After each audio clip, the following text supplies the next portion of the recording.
Fala moçada, tudo bem com vocês? Eu sou o tio Raul e hoje apresento uma das mais famosas civilizações medievais. E por que não dizer uma das mais avançadas civilizações da história? A civilização islâmica, também conhecida como muçulmana, árabe, sarracenos, mouros, na verdade, várias nomenclaturas de um mesmo tema. Pessoal, quando se fala nessa civilização, a primeira coisa que você tem que guardar é o que representou a Idade Média. E a maioria tem uma visão pejorativa da Idade Média.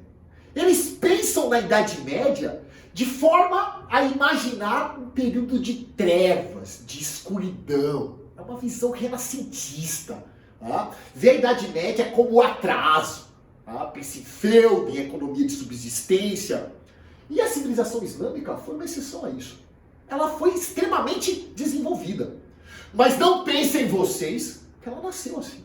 Pelo contrário, a Arábia pré-islâmica, ela era muito pobre, pessoal. A Arábia pré-islâmica, na verdade, não tinha um poder unificado. Apesar, olha lá, de ter uma posição geográfica favorável, próximo ao Mar Vermelho, ao Golfo Pérsico, ao Mar Arábico, o interior da península era muito desértico. Ele tinha uma economia muito prejudicada em função desses desertos. A agricultura não foi próspera. A exceção a tudo isso era a parte litorânea, que tinha um comércio mais pujante. É por isso que eu coloquei que nessa Arábia pré-islâmica, reparem, não existia um Estado centralizado. Na verdade, o que nós tínhamos era o conjunto de várias tribos não unificadas, sem o poder central. E com um detalhe que eu quero que você guarde, elas eram politeístas. Ou seja, a maioria dos habitantes dessa península, sua grande parte nômades, beduínos, que vagavam pelo deserto, com pequenos mascates, pequenos comércios, ou mesmo economia de subsistência, seguiam a religião na crença em vários deuses. E nessa religião, duas cidades se destacavam. A cidade de Yathrib, se você procurar hoje no mapa, está lá Medina, ou cidade do profeta, e a cidade de Meca, que tinha um comércio muito forte, muito pujante, em função da Kaaba, ou Pedra Negra. As peregrinações a Kaaba enriqueciam um grupo chamado Coraixita, ou comerciantes de Meca, que sobreviviam principalmente da venda das imagens das várias divindades, mais de 300 divindades desse local. E assim, esse comércio favorecia esse grupo mercantil que, de certa forma, dominava economicamente toda a península. Só que tudo isso vai mudar, pessoal. E muda com a chegada deste homem. Maomé. Maomé, também chamado de o unificador, ou conhecido pelos islâmicos como o profeta. Maomé, pessoal, teve uma infância muito pobre e aprendeu com seu tio um ofício de venda, de comerciante de camelos. Toda a sua vida começa a mudar quando ele conhece Khadija, uma mulher mais velha, filha de um rico comerciante, que possibilitará a Maomé a expansão da sua atividade. E dessas peregrinações, das suas meditações, ele recebe o anjo Gabriel, que vai mudar para sempre, não só a história da Península Arábica, como toda a história da humanidade. O anjo Gabriel faz uma revelação ao profeta. Ele é o escolhido, o último profeta do Deus Alá. Ele deveria voltar à sua região e pregar o monoteísmo religioso, ou seja, a religião islâmica, que de certa forma vai gerar um conflito, uma dicotomia com a religião dos Coraxitas, que eram politeístas. E Maomé chega na região e começa a pregar os ensinamentos de Alá, os ensinamentos morais, éticos do islamismo. E isso gerará um conflito enorme, porque os coraixitas estão vendo todo o seu comércio edificado em uma religião politeísta ameaçados por Maomé. E o que acontece? Esses comerciantes passam a perseguir o profeta. E nessa perseguição, por essa ameaça, vai surgir um dos fatos mais importantes dentro do nascimento do islamismo, que é a Hégira. A Hégira foi a fuga de Maomé, de Meca, perseguido por esses comerciantes, para o Yatrib. E essa fuga representa um mês sagrado para o islamismo, o famoso Ramadã. E marca também o início desse calendário, do calendário islâmico. O interessante é que, após a Hégira, a força de Maomé começa cada vez mais a expandir. Começa o islamismo a ganhar cada vez mais adeptos. O islamismo é uma religião monoteísta. E tem muito do sincretismo das outras religiões monoteístas, como a judaica, como o cristianismo. Ou seja, eles têm um Deus, um profeta, no caso Maomé, um livro sagrado, no caso o Alcorão ou o Corão, e seu código moral, ético, resumido, muitas vezes representado por várias passagens do profeta, e também por seu código de obrigações islâmicas. Como, por exemplo, visitar Meca uma vez na vida, orar 5 vezes ao dia voltado para Meca, jejuar no Ramadã. É através de Maomé que a Península Arábica vai se unificar. E nós iniciamos aí o processo da formação do Império Islâmico.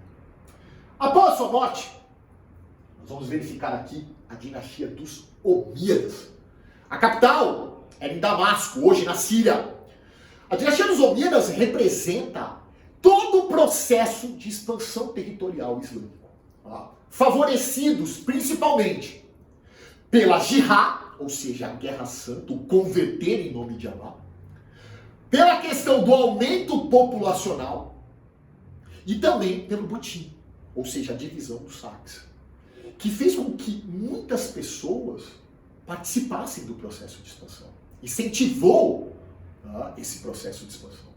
Então, essas causas que levaram à expansão territorial terão como consequências o domínio de um vasto território, que eu vou mostrar para você nesse mapa. Repare, o Império Islâmico sai lá da Península Arábica, conquista os Balcãs, o norte da África, a Península Ibérica. E é interessante porque eles passam a ter a hegemonia, já na dinastia dos Omíadas, no mar Mediterrâneo. Inclusive favorecendo a ruralização da Europa.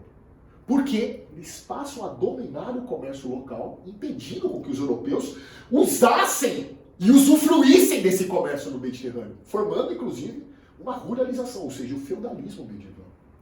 Nesse processo também, houve uma expansão comercial.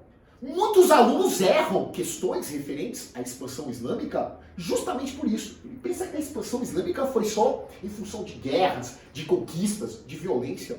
Teve uma expansão importantíssima comercial.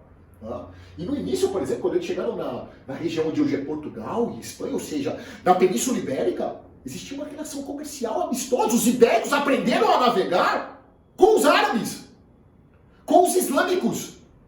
Inclusive favorecendo depois o processo de expansão para a Marinha. Após a dinastia dos Omíadas, nós entramos na dinastia dos Abássidas. Vai do século VIII até o século XIII. A capital agora, a principal capital, era Bagdá, o Iraque hoje. Preste bem atenção. A dinastia dos Abássidas vai mostrar a reação, principalmente dos europeus, e eu estou me referindo principalmente a uma instituição, que é a Igreja Católica, a essa expansão islâmica. Eles tinham medo. Medo que a Europa se transformasse em um grande califado islâmico.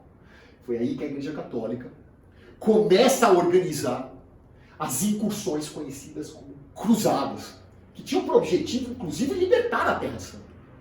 E é interessante que, junto às cruzadas, existiu também uma guerra conhecida como Guerra da Reconquista, que vai formar Portugal e Espanha, que tinha por objetivo expulsar os árabes da Península Ibérica. É através desse movimento, dessa força da Igreja Católica, que foi a maior instituição medieval, que nós vamos ter a crise e, por fim, o declínio da civilização islâmica, tendo como consequência, posteriormente, a invasão do Império Turco-Otomano. Certo?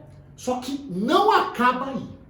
A civilização islâmica se encerrou, mas o islamismo, a religião, é muito forte. O legado dela é muito forte. Dentro da civilização islâmica, nós vamos ver duas seitas principais.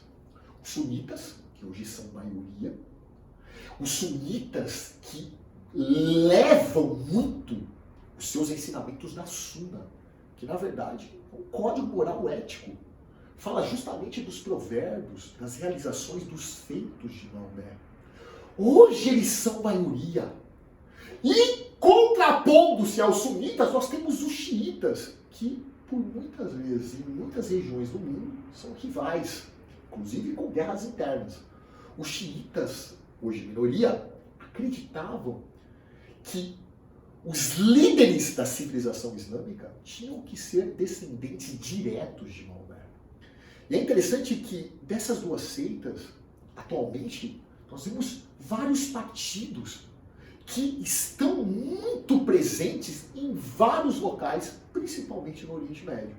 Os partidos islâmicos, também conhecidos como grupos islâmicos, como o Hamas e o Fatah na Palestina, como o Hezbollah no Líbano, como o Talibã no Paquistão, no Afeganistão, como o Estado Islâmico, atuações fortes no Iraque e também na Síria. O interessante é que, apesar da civilização não existir mais, o legado dela é permanente. Nós vimos aqui, por exemplo, a questão da matemática, o legado forte na álgebra, na geometria, a medicina extremamente avançada, a literatura, a astronomia, que inclusive possibilitou conhecimentos que vão levar às técnicas de navegação.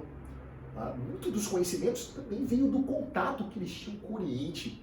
Os árabes tinham muito contato com a região onde hoje é a China.